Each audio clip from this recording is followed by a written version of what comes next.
नमस्कार। आज हम आपके सामने री नीट 2026 का जो एनालिसिस है particularly for the state of Himachal Pradesh उसके लिए आपके सामने आए हैं। और बहुत से लोगों के, बहुत से बच्चों के जिन्होंने री नीट दिया है, पेरेंट्स के और स्टेक होल्डर्स के हमें मैसेजेस आ रहे हैं, कॉल्स आ रहे हैं कि हमारा क्या राय है इसके बारे में। तो उसी चीज़ को आपके समक्ष प्रस्तुत करने के लिए मैं हाजिर हुआ हूँ। और एक एनालिसिस, एक शॉर्ट्स एनालिसिस हम आपको पहले दे चुके हैं कि हमारी क्या राय है, हमारा एनालिसिस क्या है।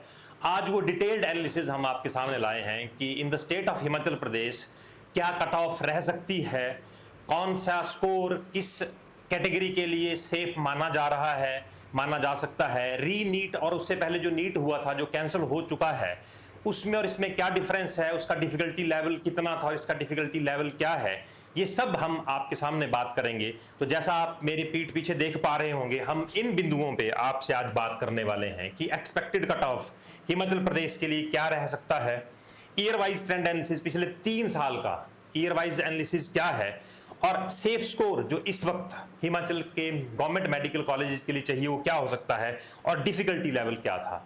तो आइए शुरू करते हैं। जहां तक पिछले 3 सालों की बात है, तो अगर आप देखेंगे category wise, general, OBC, EWS, SC और एसटी, तो 2024 में वो जो लास्ट कट ऑफ थी जनरल की, हो गई थी 600 मार्क्स। 2025 में इट वाज 476, और इस बारी जो एक्सपेक्टेड है, जो हमारा एनालिसिस कह रहा है, वो है 510 plus minus 5।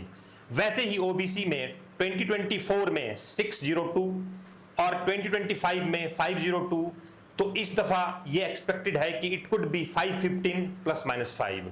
So is the case with EWS, 578 in 2024, 462 in 2025, and this year it is going to be around 495 plus minus 5. So is the case of SC. In 2024 it was 542, and in 2025 it was 440, and this year it could be 470 plus minus 5.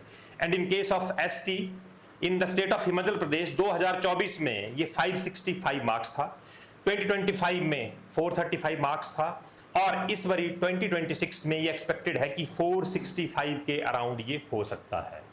तो ये आपके सामने हमने पिछले 2 सालों का analysis और इस साल का क्या एक्सपेक्टेड है ये हमने आपको बताया। इसके आगे अगर चलें तो अगर आप देख पा रहे होंगे कि जो कैंसल्ड नीट हुआ था और जो री नीट हुआ है, उसमें हमारी जो R&D है उन्होंने क्या हमें दिया है कि जो केमिस्ट्री है, बायोलॉजी है और फिजिक्स है, अगर आप देख पा रहे होंगे तो जो नीट हुआ था और कैंसिल हो गया था उसमें इजी क्वेश्चन जहां तक केमिस्ट्री की बात है वो थे 25, मॉडरेट डिफिकल्टी थे 16, और डिफिकल्ट है वो थे 4। अगर आप इसको 21st में री नीट के साथ अगर कंपेयर करेंगे तो उसमें इजी 16, मॉडरेट 20 और डिफिकल्ट 9 है। तो डिफिकल्टी लेवल री नीट का कैंसल नीट से बढ़ के आया है जहां तक केमिस्ट्री की बात है। फिर अगर आप बायो पे आएंगे, बायोलॉजी पे आएंगे, तो बायोलॉजी में अगर आप देखेंगे कि जो कैंसल नीट है उसमें इजी थे 49, मॉडरेट 33 और डिफिकल्ट थे 8। जबकि यहां अगर आप देखेंगे तो इजी 52, मॉडरेट 32 और जो डिफिकल्ट है वो 6 है। इसी तरह अगर आप फिजिक्स को देखेंगे तो फिजिक्स में जो कैंसल नीट हो गया था उसमें इजी थे 24, मॉडरेट 16 और डिफिकल्ट 3। और यहां अगर आप देखोगे तो डिफिकल्टी लेवल काफी बढ़ चुका है जहां तक फिजिक्स की बात है, और वो बच्चों ने फेस भी किया है। इसमें इजी जो थे वो 19, कंसेप्चुअल जो 19 थे, मॉडरेट 16, और जो डिफिकल्टी लेवल था वो यहां के कंपैरिजन में जहां 3 थे वहां ये 10 हो चुका है। तो इसी आधार पे हमारा एनालिसिस है कि जो कट ऑफ होगी, वो जो मैंने आपको पिछली स्लाइड में बताया था कि ये हमारी कट ऑफ, इसी बेसिस पे हम इस कट ऑफ का एनालिसिस आपको दे पा रहे हैं। अब इसके आगे अगर मैं चलूं तो जो स्कोर एक्सपेक्टेड था, जो नीट कैंसिल हो गया है, उसमें एक्सपेक्टेड स्कोर जो बच्चा एक्सपेक्ट कर रहा था 600, रिजल्ट तो उसका आया नहीं था, लेकिन जो वो एक आंसर की, एक प्रोविजनल आंसर की जब एनटीए ने जारी कर दी थी उसके बाद बच्चों ने जो अपने स्कोर्स देखे थे तो स्कोर वहीं कहीं रहता है, उसमें प्लस माइनस 5 या 10 होता है। तो जो बच्चे ने 600 किया था वो इस दफा री नीट में स्कोर कर रहा है अराउंड 540, जो उसने आंसर की से मैच किया है। तो अगर आप इसको देखेंगे तो अच्छी खासी 60 मार्क्स, एटलीस्ट 60 मार्क्स की वेरिएशन है एवरेज। लेकिन अगर आप हमसे पूछें, जैसे हमें बच्चों ने बताया है, तो जो वेरिएबिलिटी है वो 50 नंबर से लेके 100 मार्क्स तक है।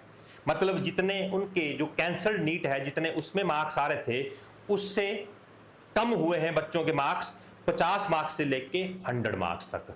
तो जो एक्सपेक्टेड और जो कट ऑफ है वो जैसा नीट जो कैंसिल हो गया उसके कंपैरिजन में नीचे ही आएगी।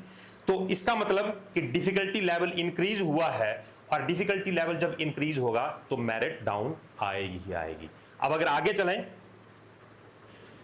तो अगर हम यहां से यह भी कहना चाहेंगे कि अगर किसी बच्चे को कोई डाउट लग रहा है, जिसका स्कोर कहीं बॉर्डर लाइन में बन रहा है, या उसको लग रहा है कि मेरा कुछ होगा या नहीं होगा, वो थोड़े से फिक्स में है, तो हमारी ये हेल्पलाइन नंबर्स हैं। आप हमारे काउंसलर्स को कॉल कर सकते हैं इन नंबर्स पे, धर्मशाला में भी और घुमारवीं में भी। हम आपकी जो भी क्वेरीज होंगी उनको हम सेटिस्फाई करने की कोशिश करेंगे। तो इस डिटेल एनालिसिस के साथ मैं आज आपके सामने प्रस्तुत हुआ था। आई होप कि आप इस डिटेल्ड एनालिसिस को समझेंगे और इसके अकॉर्डिंग ही एक्ट करेंगे। Thank you so much.